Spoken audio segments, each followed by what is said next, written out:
money essentially is spiritual. He said, I must walk the works of him that sent me down it is day.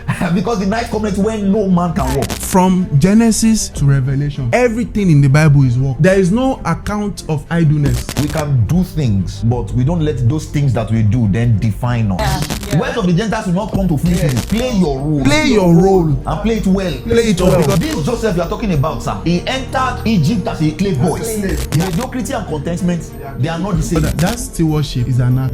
That's why somebody can even go to Harvard and become a medical doctor. And one mama at Alaba, she's commanding more money than somebody that went to Harvard. Man, that's work. No, it's the truth. Hi guys, welcome back to our YouTube channel. My name is Sam. My name is Yemi. And we are The Fast Tribe. Today we have a wonderful guest in our midst. He's our brother. Yeah. He's going to introduce himself very shortly. But before we start, I'm going to have rapid fire questions. So, brother, are you ready? Yes, I am. Are you ready? I am. Tea or coffee? Tea. Summer or winter? Summer. iPhone or Android? iPhone. Morning or night? Morning. His name is Isaiah Orikon. Before we give him the space to introduce himself, Isaiah Orikon is a professional data scientist, finished from Caleb. Yeah, for bachelor's. He did economics in bachelor's, data analysis or data science for masters. That means he would like a lot of money. In my end, he would like a lot of money. I mean, because of the conversations we've had, I know he likes a lot of money. But before we go deep into this conversation, I'd like Isaiah to introduce himself to you guys. So my name is Isaiah Oreko. Like you said, I'm a data scientist, but I prefer to introduce myself as a word changer. Asha! I prefer to introduce myself as a subduer.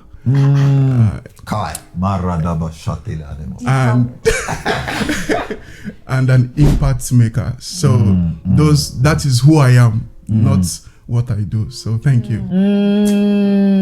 Please note that. I think that's where we're going to start from. Identity for believers is a very major thing. I find out that one of the things that I've tried to mention over time, wherever I found myself, is that we are not necessarily what we do. That's not who we are. We are not necessarily what we do. We can do things, but we don't let those things that we do then define us. Absolutely. So I like the fact that you mentioned that. Looking at it from a young person's perspective, let's start from there. How would you expect a young person who is, because we're going to be discussing the subject of ambition, we're going to be discussing the subject of faith. Is it wrong for a young person to have ambition?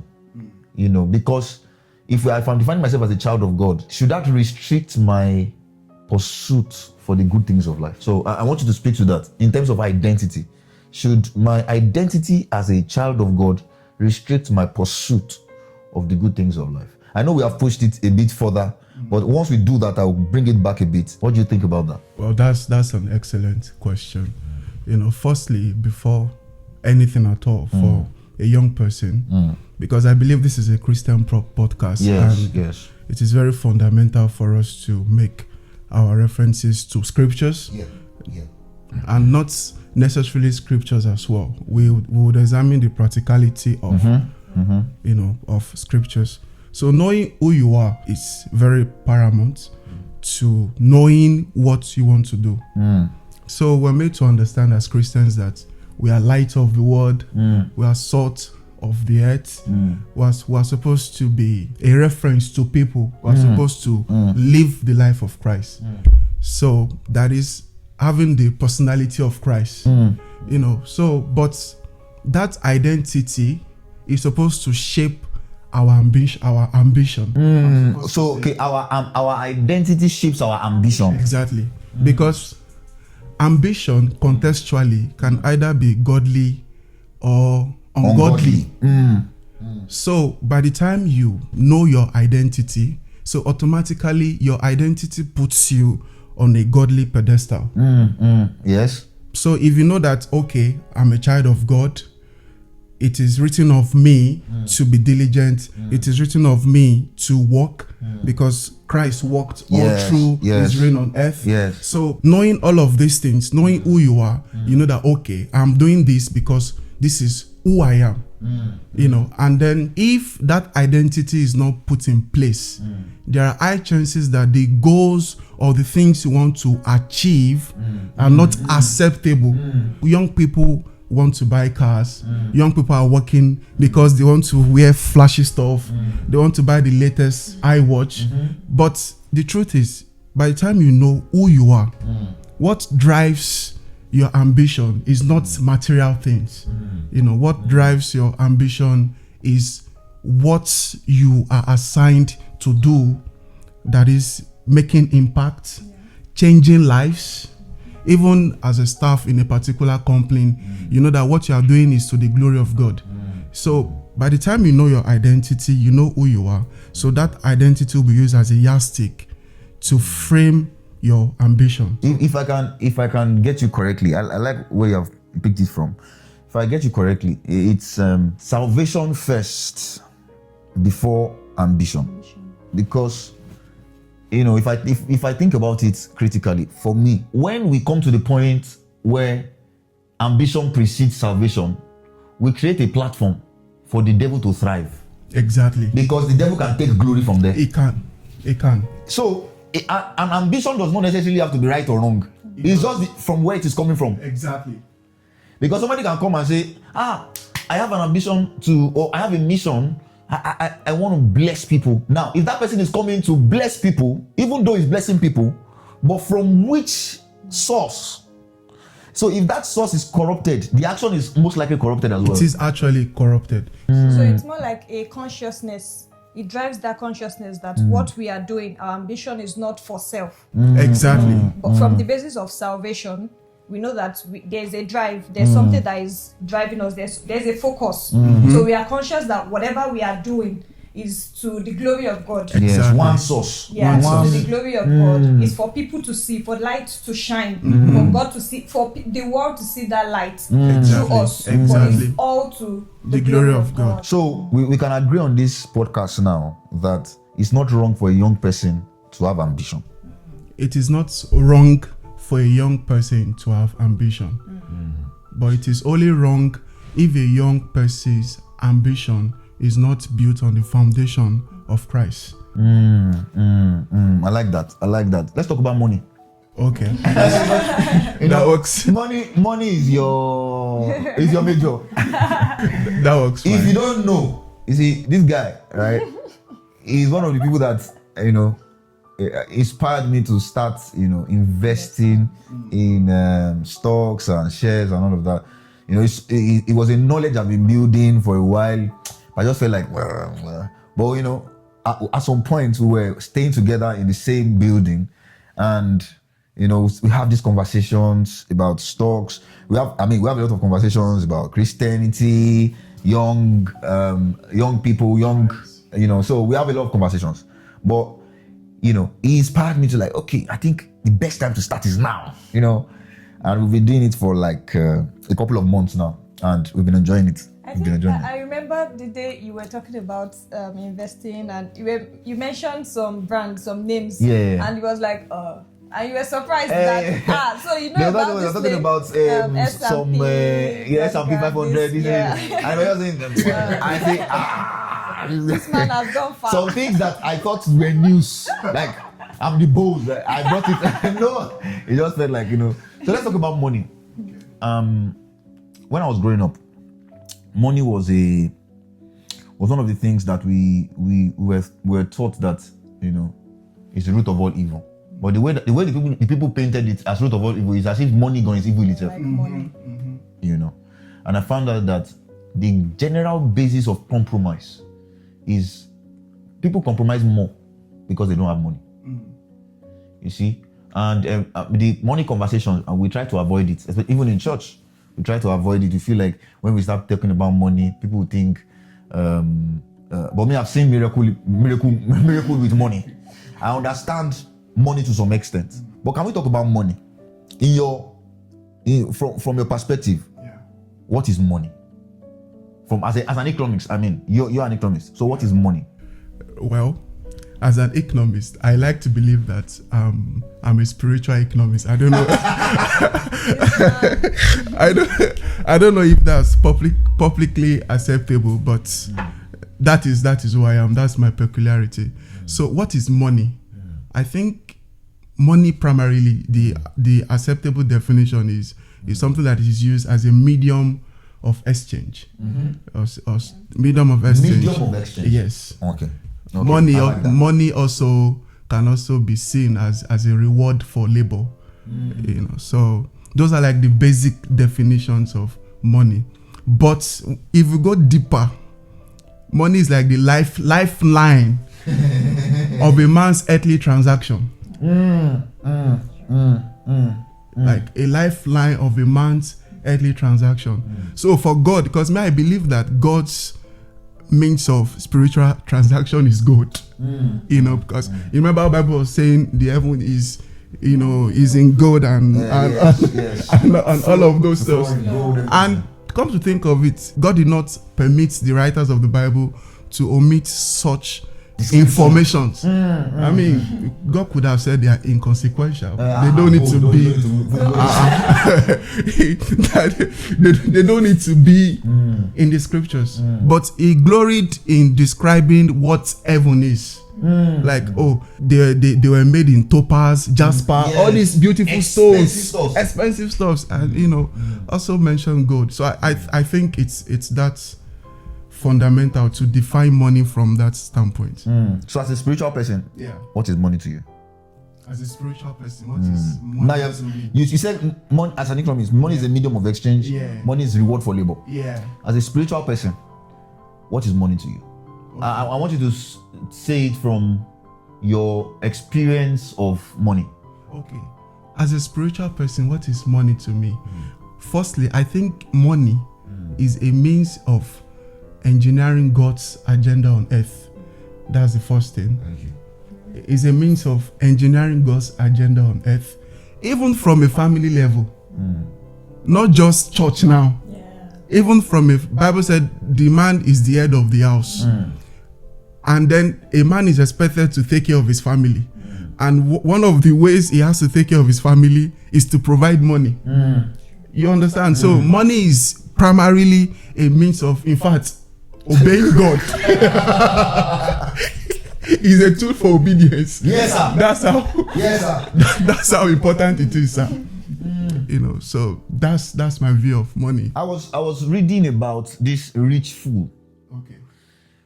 It's very, if you think about it, you need intelligence to be rich. Yeah. But you can be rich and still be a fool. Now, the only reason why you can be rich and be a fool is because your resources ends with you. Because I was reading that scripture, I was like, okay, we are not defined by what we own. We are defined by how much we give. My brother, that is it. But you can only give what you have. That's it. And looking at that story, it was called the rich fool. You know, because when you look at the word foolishness, it means lack of knowledge. Yes. So meaning that with all the riches he has gathered, he lacked knowledge in one thing. And that is not knowing the purpose of the money he had. Yes. Like you said, that money was not supposed to be stored in a bank. Imagine there was surplus. He said, let me break this thing down and build another. Exactly. I will now tell, you know what he now said? I will tell my soul, sit down. And God will never allow somebody to sit down. No, that means you have no, that's not agenda. That's it. There is something I was reading. An empty space. When you leave an empty space for a long time, you'll be seeing cobweb. You'll be seeing dust. You know, to confirm what he said, you know, there's a part in Ecclesiastes that says that I think through idleness the house dropped through, or the building decayed, something like that. It was talking about how a building would decay if it is not used.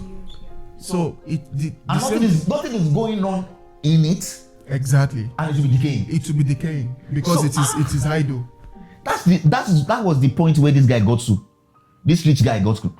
He had made a lot of money. The Bible said he had a fertile ground. The Bible did not hide that from us. His land was fertile.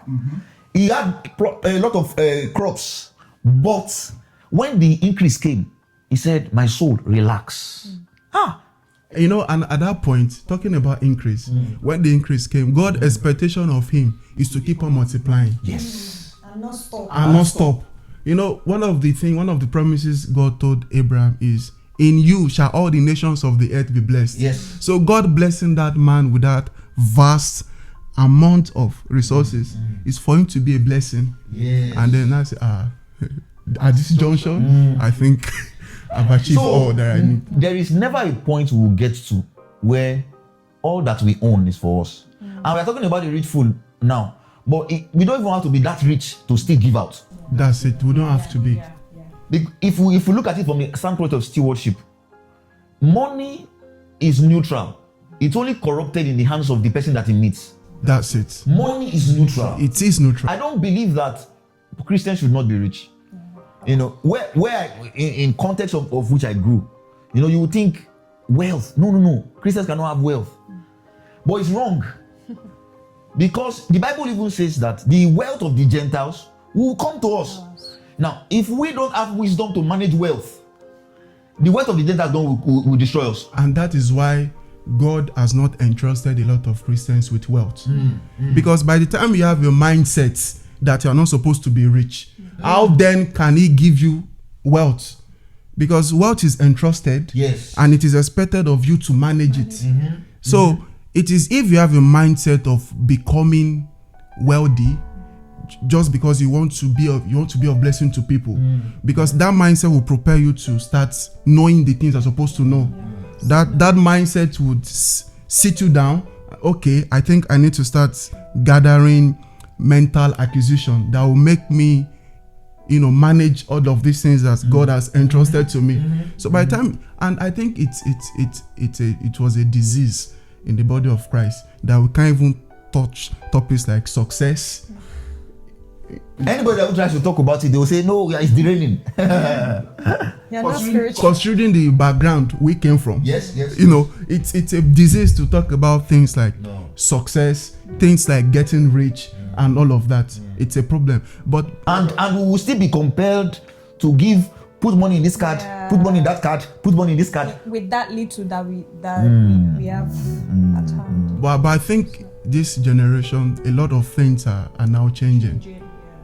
Because people have now understood that in as much as wealth is entrusted, it is expected of them to take responsibility.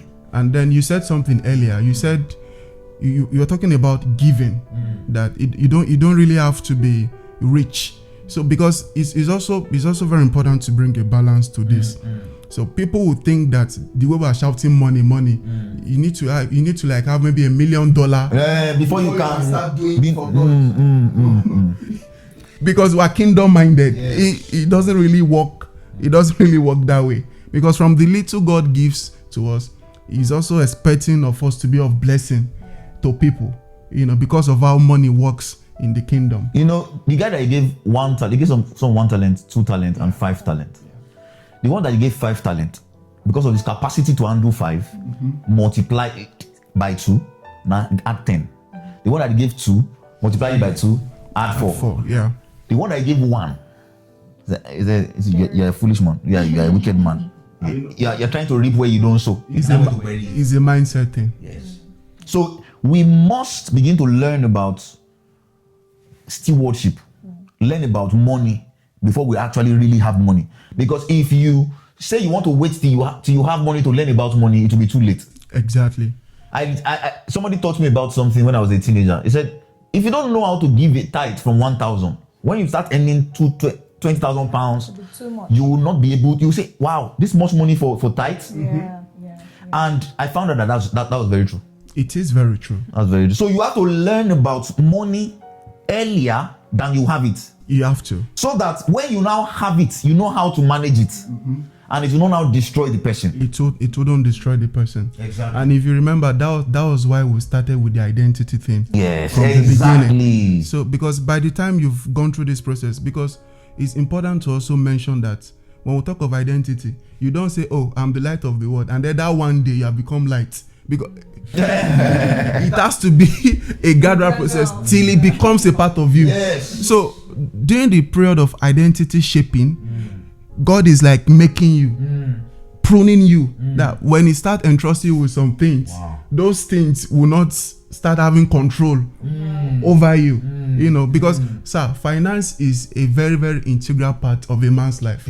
And when I mean man, I mean both gender. Yes. It's very integral, and it's something that we really need to start paying attention to in the body of Christ. I think last month I saw Dr. Paul Eneche having a particular session teaching his members on kingdom finance, because it's very important that people start having knowledge of what is expected of them in that regard, making people believe that as a Christian you are not allergic to controlling money. You are not allergic to being wealthy, so long as the motive is to be a blessing, because that's the primary reason why we are blessed. To be a blessing to people. Even a father is a blessing to his children, because some fathers choose not to take responsibility over their children. So when God even gives to a man in a family setting, it's for him to even be a blessing to his children. So I think it's very, very important that in the body of Christ we start deliberating on these issues, because a lot of young believers are having the wrong mindset. They don't even know. People are thinking, do I need to have money, or do I not need to have money? There's confusion. Now you're saying pay tithes. I don't even know. I don't even have a steady salary. It's a confusion. And one of the things that I believe that we have not really taught people, and that I learned this from Dr. Sam Adeyemi, that money responds to value. The moment you are not contributing profitably in a society, in a system, you cannot have money. You are likely to become a slave. Yes, to the system. Exactly. You are not contributing in any way. You can't be rich. Because money will only, people that want to come and give you, Gentiles that want to give you this thing, they don't just see. I was learning something. Favor can make Joseph, get attracted. To Pharaoh. Pharaoh get attracted to Joseph. It is wisdom that we keep Joseph in the palace. In the palace, yeah. I think I've come across something. It is wisdom, because I was reading Acts of Apostles. He spoke about Spirit of God and wisdom, because it's very important. Let's not think that young people need to come to church, pray. God does not have dollars. God has wisdom. So God gives us wisdom. We use that wisdom to generate money. Because the Bible says He gives us power to get wealth. Not that He gives us wealth. So we must teach young people to be valuable. And valuable at every level of life. Whether you are cleaning something, be valuable there. Whether you are whatever you are doing, whether it's hairdressing like my wife, whether it's barbing like some other people, whether it's we are doing YouTube now, but whatever you are doing, just remain valuable. Money comes. Money is not the starter pack. Money comes based on value created. It's just like the story of Joseph when he was meant to interpret the dream, about the famine that was meant to happen in the land. After he interpreted, he didn't stop there. He was able to, with wisdom, he was able to propose a solution. And that he is the one that can do that thing. He is able to manage that thing. He proposed it to the king.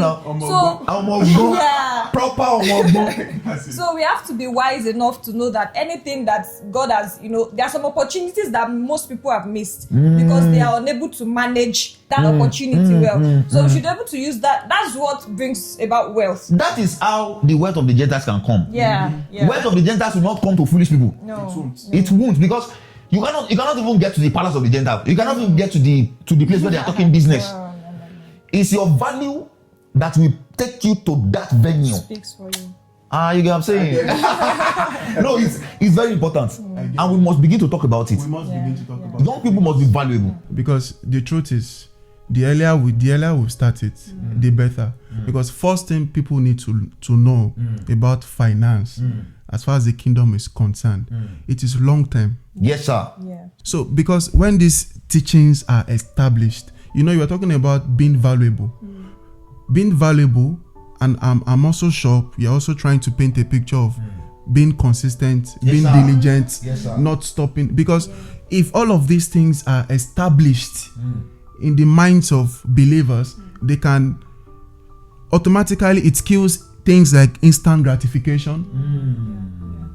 So, but you just have to let them know that sorting your finances is not a sin. No. You have to let them know that they have to embrace it. it's not one day and it's long term. Yes. But the first thing that needs to be done is embracing it. Yes. That this is as important as anything you can think of. So when that fact is established, then every other thing can follow. That okay, if you follow these certain laws of value, laws of diligence, consistency and all of that. So following those laws, the byproduct of those laws is money. So the weight, the size of the money does not matter, but you just keep on doing it because the hand of the Lord, the God factor is another thing. But what you're supposed to do, don't let anybody do it for you. Exactly. So do your part. Yes. Play your role. Play your role and play it well. Play it well. Because this Joseph you are talking about, sir.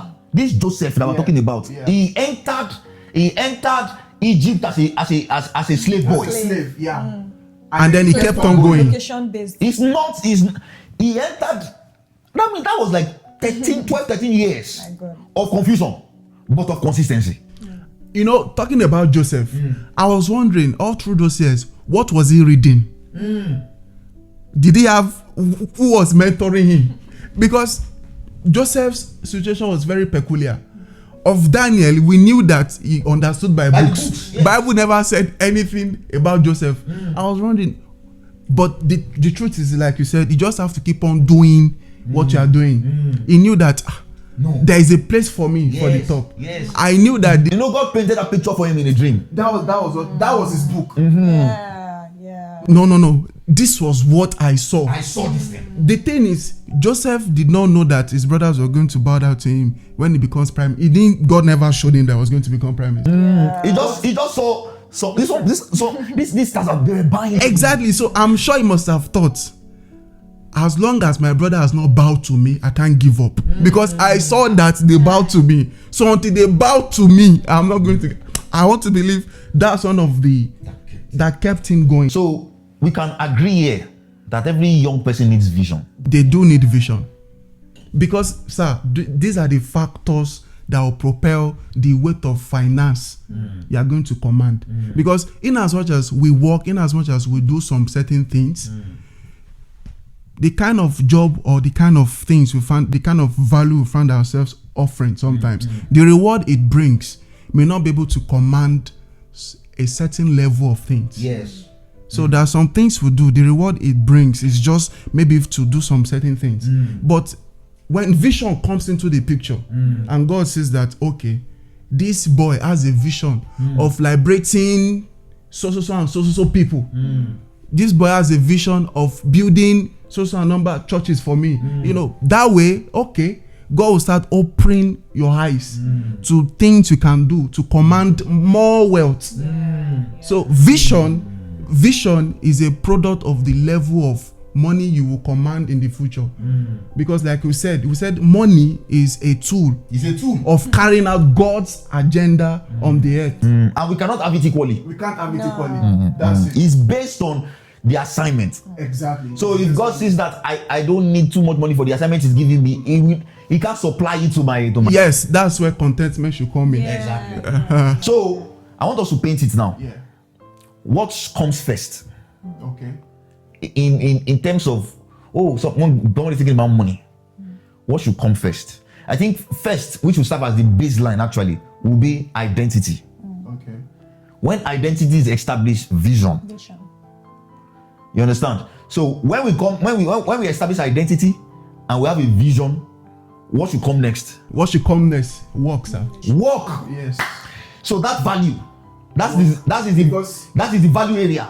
Your wife mentioned something, and I'm still going to go there. If I'm going to paint a tray, I'm supposed to say, when you have an identity of who you are, then when you have a vision, Bible said, where there is no vision, the people perish. So when you have an identity, then you have a vision, then you have to be willing to work. Yes. She mentioned knowledge. So one of the things I would like to establish about that work, knowledge is one of it. Yes. Because the truth is, sir, to gather knowledge is a lot of work. Yes. And that's why people give up in the journey of gathering knowledge. It is because they've not informed themselves that acquiring knowledge is work. is work in itself. So you have to first inform yourself. Tell your mind that acquiring knowledge is work. Just like you go to school. Yes. So you want to become a lawyer for 4 years, you acquire knowledge 5 years in school. But the disadvantage now is when it comes to success, there's no school for it. No. So people need to be informed that as far as life is concerned, as a young person, this success, to do it, there is a school for it. You have to put in the work to gather knowledge. Wow. Imagine you want to gather knowledge for life and then you think 1 month is enough. No, consistently. So you have to put in the work to gather the kind of knowledge that you want for the kind of life that you want as far as your finance is concerned. So because God is a God of justice, you sow sparingly, you reap sparingly. Simple. You sow bountifully, you reap bountifully. Although there is divine prejudice sometimes, you can't question God for those factors. But as far as the earth is concerned, why the earth remaineth, seed time and harvest shall not cease. Because I know that earth is sharp. So we know now when work comes in, there's something that I was learning. It says hard work is is just another spelling for discipline. If you say discipline, what we're saying is hard work. Yeah. Hard work. Where people stay is vision. They don't proceed into work. They see. It's just like as far as your eyes can see. So you are saying. They are saying, I know God said this about me. I know God said this about me. You are sitting down. I am sitting down. So I know God said this. I know God said this. I know God said this today. I know God said this tomorrow. And you see, that's why it's called lifetime. Our life is calculated in time. And we don't, nobody on earth has 1 million hours. Let me calculate it. 1 million hours divided by 24. We will see how many years that is. Okay. Because if you live your whole life, because if you don't put urgency to it, to certain things, 1 million divided by 24. This is 41,666. Nobody can live 41,666 years or days. That's true. This 41,666 days divided by 41,666, divided by 365. 114. So let's say 114 years. Are you going to be alive at 114? So that's 1 million hours. You see that? 1 million hours. 1 million hours is 114 years. So our life is calculated in time. That's why it's called lifetime. Yeah. So work is biblically defended, biblically backed up. And this is, once we don't cross this level, once we don't enter that work level, we will not see the result. That's why you see people come in old age. I'm saying, I knew that this is what I was supposed to do. I knew that's what I'm doing, but they did something else. We're going to move from this work, but I want you to talk about it. Okay. I mean, more if you have more stuff. I mean, a lot. Yes. See, my brother, the core of a Christian life is working. And I think we don't emphasize on that work than people that are in the world. Yes. And I think it's very important that in the body of Christ, we start emphasizing the essence of being a workaholic. Yes. Yeah. I mean, Jesus was a workaholic. He said, I must work the works of him that sent me while it is day. Because the night cometh when no man can work. Paul said, I labor more than them all. You have to work. My God. And that is why essentially I've been attracted to the United States for a long, I always tell you, for a lot of time, I always think of that country growing up. I always think of it. When you look at that word called work, you see, looking at the country we're in now, when I came into this country, I was able to have more context as to what it means to work. The Bible was saying that whatever your hand find to do it with all your might. Yes. So, for any young believer that is watching this, regardless of the country you find yourself, whatever you see, grab it. Yes. Don't look at the pay, because there was that's not the best thing. That's it. People don't really get this thing sometimes. I thank God I understood it. don't necessarily look at the pay, because what work does, one of the things it does is to make you fulfill your potential. It stretches you. That's it. It's one of the things work does is to help your mind. It's building your mind. So we're not working because of what we're earning, because initially what we earn cannot even substitute for what we have to offer. Yes. So if you are in Nigeria currently, maybe you are just finishing school, and then you are looking for a job, you are applying to companies, and then a school is offering to come and teach, grab it to 2 ends. Yes, do it with all your mind. Because why would you not come to a country like this? Any job you see, you have to take it. Yes, because you go pay bills now. That's what I'm saying. So there is a system in Nigeria, because it is built in such a way that even if you are not working, you can still. That's a very wrong mindset. You can still run home. That's a very wrong mindset. People work they can't do back home. They come to a country like this, they just grab it. And when they grab it, they now realize that there's dignity in labor. That's how preaching dignity in labor. When you have to pay bills. I was listening to Baba Oyedepo's son. He said when he was in uni, he was doing some jobs, like some part-time jobs, like handiwork and all of that. Whatever your hand findeth to do, do it with all your might. Show me a man that is diligent in his work. I can't count the number of times the Bible emphasizes on the word work. When you look at some historic stories in the Bible, work, it was not true idleness. Let me tell you something about Isaac. Isaac dug a well. They filled it up. My brother, he dug another one. 7 they times. Filled it up. He dug another one. They filled. See, I don't think I would have dug 7 wells. Let me just let you know. I would have stopped at 3. I would say 3. Maybe God doesn't want it's to do it. It's not God's will. This guy, he wearied failure. He wearied. He was failing, but he got failure tired. Failure said, it's time to let him go. Failure. From Genesis to Revelation, everything in the Bible is work. There is no account of idleness.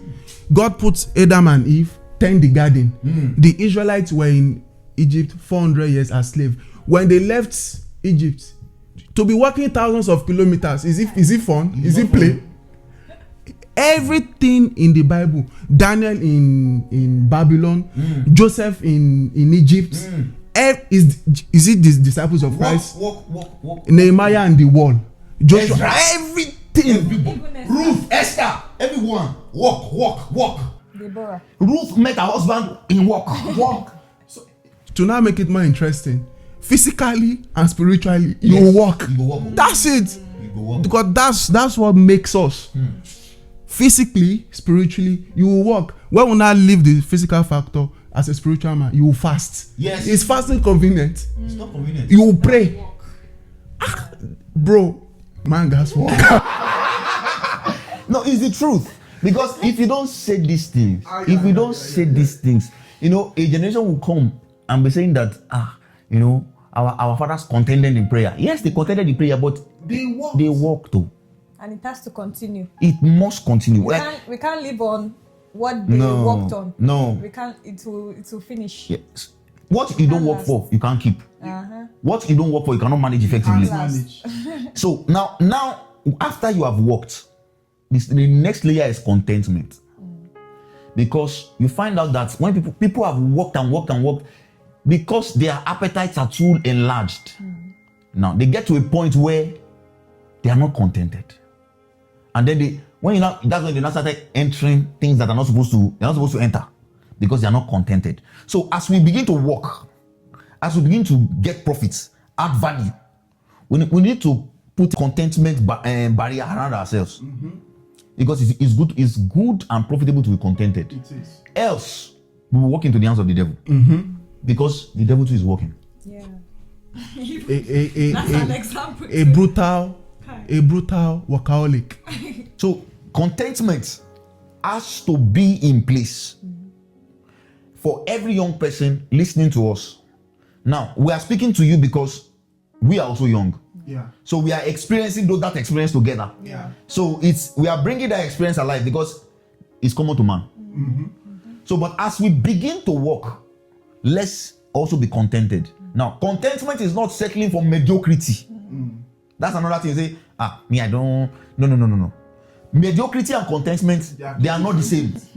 Mediocrity is that you are not doing your best. Contentment is that whilst doing your best, your mind is still in place. Exactly. Mediocrity, listen, is that you are not doing your best at all. This is not the best of you. But contentment, you are doing your best, but your mind is still in check. Because you know that the life of a man does not consist in the abundance of the things he possesses. Exactly. So that's the balance. Yeah. So I'll say it again, according to what we have said here now. Identity is important. Then the next thing that comes is vision. The next thing that comes is knowledge, work, pray, fast, offer value, work. Then be contented. So in furtherance to money now, can we talk about tithing? Tithing. I'll tell you, I've been tithing for a long time. And I've been tithing since the days of tithing 10 naira. 15 naira. Tithing 15 naira, tithing 100 naira. Now, by God's grace, we are tithing a lot of money now. To the glory of God. And we are not even there yet. We are not there yet. So, but I found out that the muscle for tithing is built in the small things. You know, you tithe this, tithe that. I'm going to say something. I'm going to say an expression of how I tithe later on. But I want you to speak to tithing. What's the spiritual significance of tithing? According to your experience. According to my experience. Yes. Not just what it is generally. Yeah. What it has done for you. The major spiritual significance of tithing, according to my experience, is blockage of financial leakages. Not just God rewarding, because God obviously is a rewarder. Yes. You would notice that there is a limit to unnecessary or miscellaneous spending as far as your finances is concerned. You know, it takes the grace of God for a believer to say, this is my budget for this month. And then for that month, you were able to spend. You think the devil is happy with that? No. It takes the grace of God for that to happen. So one of the core things as far as tithing is concerned is blocking financial leakages. And then unexpected giving from people. You just see people give you something you didn't see coming. You know, so I think those are like the two core things that the tithing as you did as far as How has tithing helped you? Well, I would start with how I started tithing. Yeah, because I remember from the church I grew up. I think we all grew up from the same expression. Yeah, so I remember they taught us to give from those little savings that we had. So it's from there that I had the knowledge of tithing, until when we grew up and we have more knowledge of what these things do, that it increases, it's propel increase in what we do. And I will even link it to my expression here when I moved to the UK. I've been doing this before now, but I remember when I started my business, I was trusting God to to bring in clients, and so I remember after each client, after I finished making each client, I remember that I would just, out of that little, I would give into tithing, and from there was increase. There's no way you would tithe and God will not increase the works of your hand, so long you are doing it with a pure intent. So I believe that's it for me. Go on. This is it's a very good way to sum up finance, tithing as believers. Honestly speaking, you were asking for tithing is a good way to, because looking at it, sir, a lot of people in the body of Christ do not believe in tithing. So I think it's very important that we are saying this. Let me share my story of tithing. I think I finished from school, and after NYSC, the first job I had was not a well-paying job. It was very, very bad. And out of that, this thing, because God had always spoken to me about things like that. So I usually do 10%. And God said, now you are going to be doing 30%. And For a second, it was not a problem. Sorry to cut you short. Do you do 30% in the UK? Yeah? I don't do 30%. Okay. Because we are still going to talk. I'm going to talk about exactly. So I was doing 30% in Nigeria. Wow.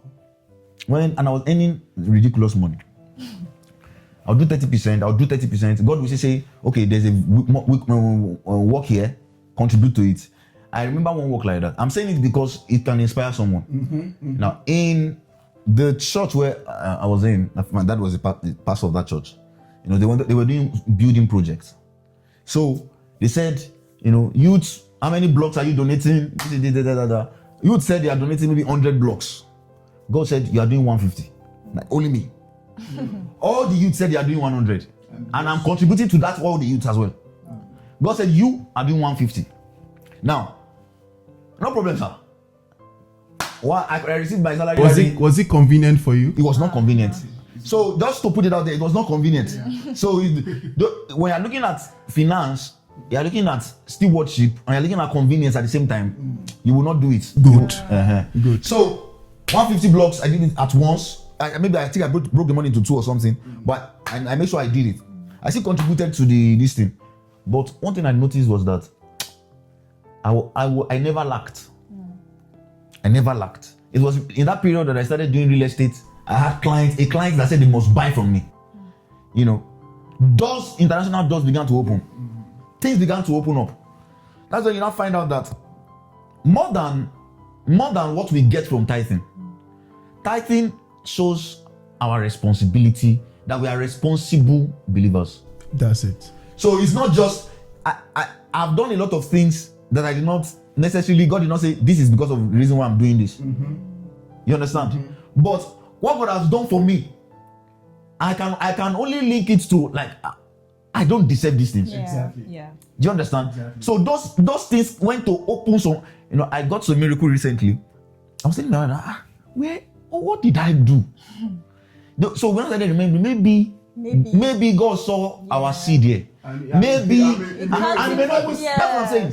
Maybe you're just thinking, but that is there's he that soweth and increaseth, but there's he that withholdeth and is meat and tended to poverty. Exactly. So tithing is even greater than just giving 10% to church. Exactly. Tithing. Now I started going to tell you how I tithe now. Now, according to inspiration from James, I tithe into widows. I tithe into orphans. So, because James was saying that, what's your religion when you cannot, help the widows? What's your religion when you cannot help the orphans? And I noticed that almost all the money we are putting into church, now this is not all the church, but almost all the money you are putting into church, they are doing it for building. The real building is human being. The real building. That's why he calls us we are the temple of the Holy Spirit. The real building is humans. So I prefer to contribute in building human beings for a better life. The human beings will be the church. The human beings will build the structure. So that's how I tithe now. I still tithe into church, but I tithe into people. You understand? So so for me, based on the things you've said, you've touched a very integral part as far as finances is concerned in the body of Christ or as a Christian. One thing people need to know, for people that are finding it hard to tithe, all that we have is given to us by God. A man can receive nothing except it be given to him by God. So somebody would say, after all, I'm the one doing the work. But my question for that person is, the life you're using to do the work, who gave you the life? Exactly. So regardless of what you think you're doing, in as much as you're obeying God, all that we have is still God that is giving it to us. Yes. Right. So secondly, for those that also believe in tithing, one thing to always have at the back of your mind is there's no bad investment with God. So there is nothing that you give to God, my brother, that does not yield return. So you cannot be on the other pendulum and be thinking that those of us that believe in tithing, we are doing the wrong thing or we are foolish. No.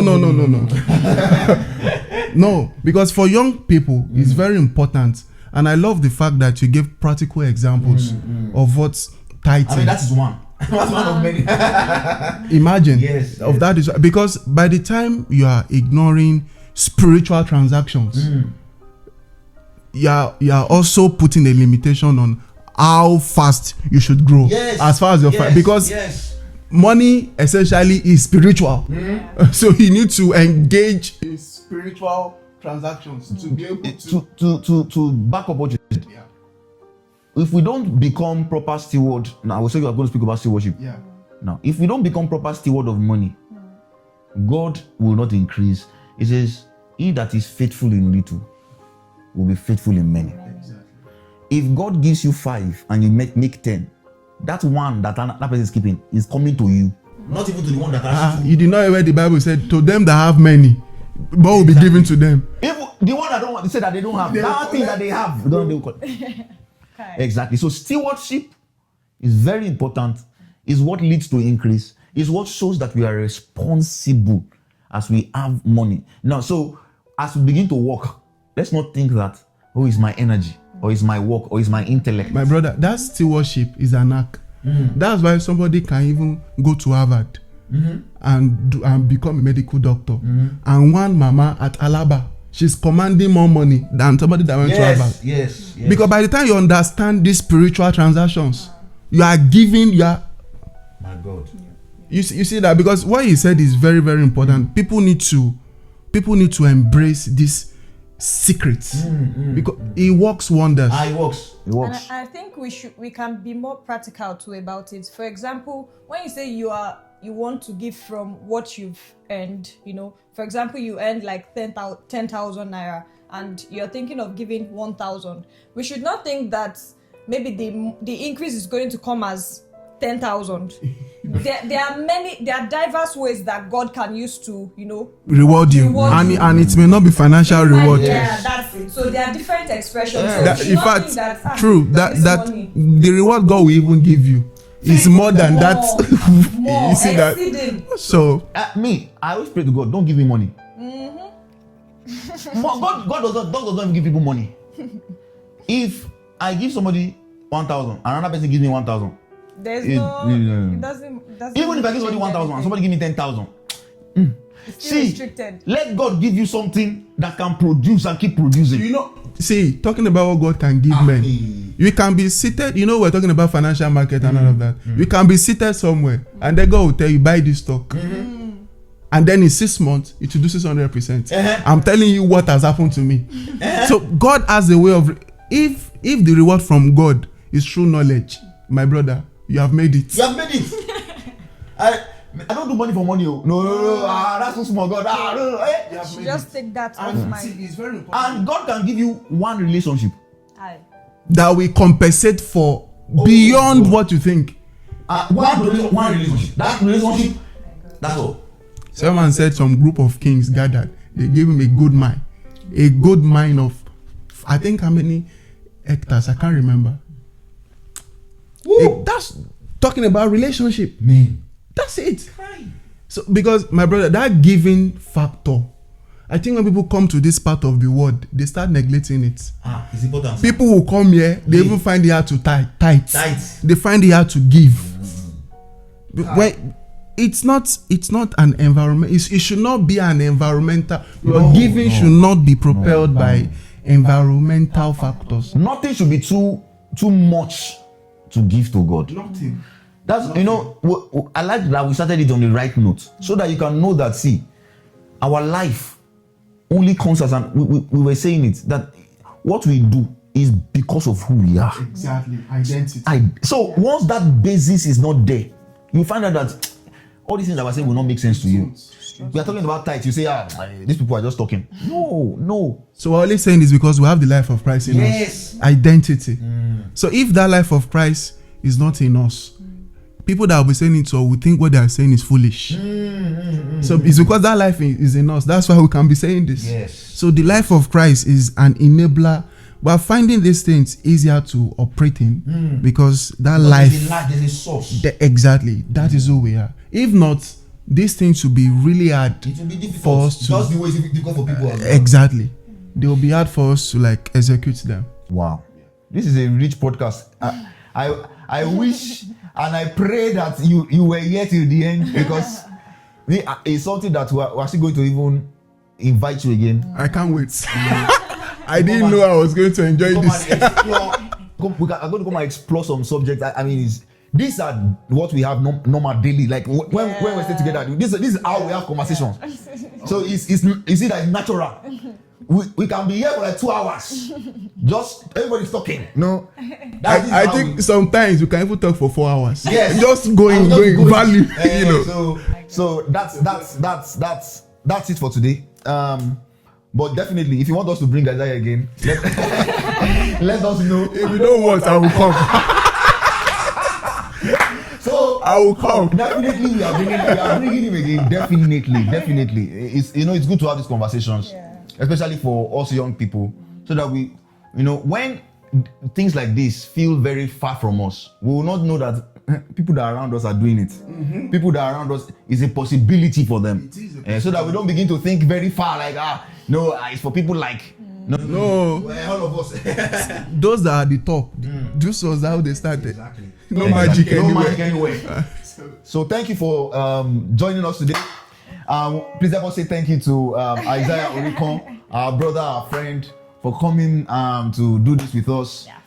Thank you for having me as well. We really enjoyed this session. Yes. And when it's out, do well to share with your friends, share with your colleagues. Any young person that you know that is very passionate about God, share it with them.